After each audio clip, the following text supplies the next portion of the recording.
So আবারও চলে আসলাম আমরা নতুন আরও একটি লেকচার নিয়ে। আজকের লেকচারে আমরা আরও একটি মজার বিষয় জানবো, যে আমরা অনেকগুলো ট্যাগ সম্পর্কে জানলাম, অনেক কিছু জানলাম। ওকে, সো আমরা চাইলে আমাদের এই ওয়েবসাইট আমরা জানি, আমরা ওয়েবসাইট নিয়ে যখন কাজ করি তখন আমরা জাভাস্ক্রিপ্ট বিষয়টা ছাড়া ওয়েবসাইটকে আমরা কল্পনা করতে পারি না, যে জাভাস্ক্রিপ্ট আমাদের ওয়েবসাইটকে প্রাণ প্রদান করে।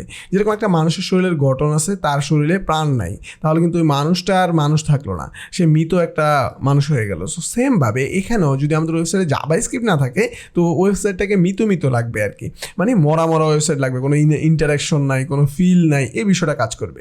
সো এই জাভাস্ক্রিপ্ট যদি আমরা HTML এ লিখতে চাই বা HTML জাভাস্ক্রিপ্ট কাজ করাইতে চাই, তাহলে এই যে একটা ট্যাগ আছে স্ক্রিপ্ট ট্যাগ। ওকে, সো স্ক্রিপ্ট ট্যাগের মধ্যে কি থাকবে, আমাদের সোর্স থাকবে, সোর্স অ্যাট্রিবিউট, এর মধ্যে আমাদের জাভাস্ক্রিপ্ট ফাইল আমরা ধরে দিব এক্সটার্নাল। বাট এখন যেহেতু আমাদের এক্সটার্নাল ফাইল নাই, আমাদের সোর্স দরকার নেই, এই জায়গাতে আমরা যেই স্ক্রিপ্টের মধ্যে যে কোনো জাভাস্ক্রিপ্ট আমরা কাজ করে দিতে পারি।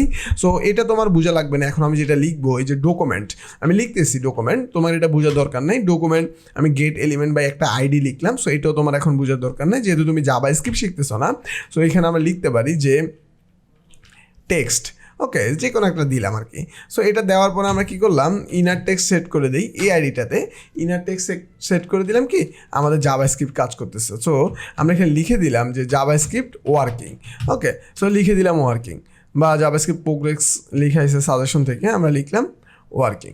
ওকে, লিখার পরে এই যে আমি একটা আইডি দিছি, এই আইডিটা আমি কি করব, আমি এই যে কোথায় আসো এটার উপরে বসিয়ে দিই, যে কোথায় আসো, এই যে ওকে থাকো কোথায় আসো দিলাম, এই যে এখানে আমি কি করব, একটা ডিপ নিলাম। ডিপ নিয়ে আমি যে কাজটা করব, একটা ডিপ ট্যাগ নিলাম।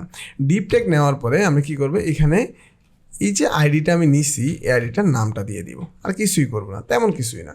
এখন যদি আমি রিলোড দেই, তুমি যদি লক্ষ্য করো এখানে, এই যে এই জায়গাতে দেখো আমাদের জাভাস্ক্রিপ্ট, আমাদের এই যে আমরা আইপ্রেম ইউজ করছি, আইপ্রেমের কারণে আমাদের সাইটটা একটু ভিতরে ঢুকে গেছে, যেহেতু আমরা রেসপন্সিভ সাইট না। সো এটা কমেন্ট করে দেওয়া আপাতত, তারপর রিলোড দেই, তারপর দেখতে পাবো এই যে দেখো জাভাস্ক্রিপ্ট ওয়ার্কিং। সো এই যে টেক্সটটা আমরা এখানে দিলাম, সো এখানে কিন্তু আমাদের সাইটে চলে আসছে, আমরা এটা লিখছি একটা জাভাস্ক্রিপ্ট কোড, কিন্তু এখানে কাজ করতেছে। সো এই স্ক্রিপ্ট ট্যাগের মধ্যে যত ধরনের জাভাস্ক্রিপ্ট আমরা লিখবো, এগুলো সব কিছুই আমাদের এখানে কাজ করবে। ওকে, সো এই বিষয়টা তুমি আশা করি বুঝতে পারছো, যে আমাদের সাইডে যদি কখনো জাভাস্ক্রিপ্ট লিখতে চাই কোথায় লিখবো, এই যে একবারে বটমে লিখবো, বডির উপরেই আমরা জাভাস্ক্রিপ্ট নিয়ে কাজ করব, এটা হচ্ছে আমাদের স্ট্যান্ডার্ড। সো এইভাবে আমরা কাজ করে থাকবো। সো জাভাস্ক্রিপ্ট কীভাবে আমরা সাইডে অ্যাড করি, এটা তুমি আশা করি বুঝে ফেলেছো।